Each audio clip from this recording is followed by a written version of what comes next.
alaikum wa rahmatullah. To malam, wannan wani bawan Allah ne daga Kebbi ya kira waya yake maganar a duba mai rayuwarsa. Sunansa Mustapha Abdullahi. To bismillahirrahmanirrahim. Wannan bawan Allah ya kira Mustapha daga Kebbi ci a duba mai abin da ke tafiya cikin rayuwarsa. Mustapha Abdullahi ko? Bismillahirrahmanirrahim. 3, 6, 9, 10, 11, 12, 13, 14,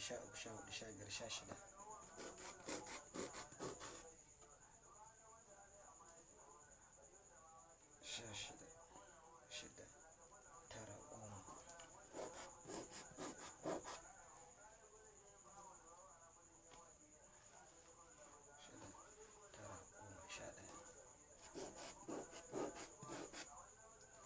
Wannan bawan Allah da ke ganin sa ya ci bashi ya mai yawa.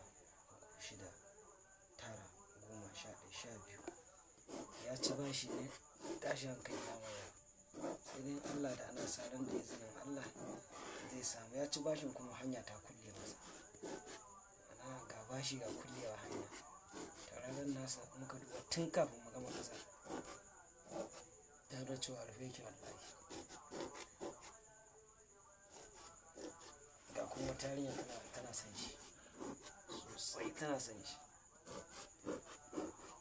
Ita kuma yaron guda biyu ne, da ita kuma burin ta kauce wa dare shi.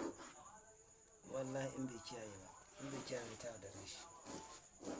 Ita ɗaya tana so kawai burin ta ya za a yi ta ga sun yi soyayya da shi ta nan ta yaudare shi.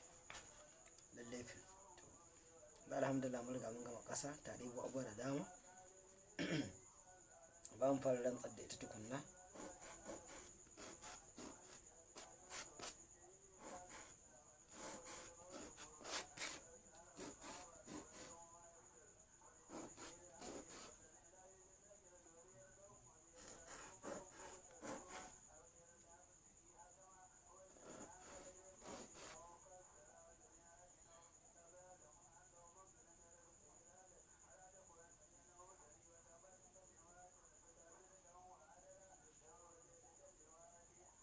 Muka duba zamu ƙasar ba ta rantse ba, domin ita ƙasa ba a yin ta, ba a magana a cikinta, saboda ana so a samu cikakkiyar rantsuwa ingantacciya.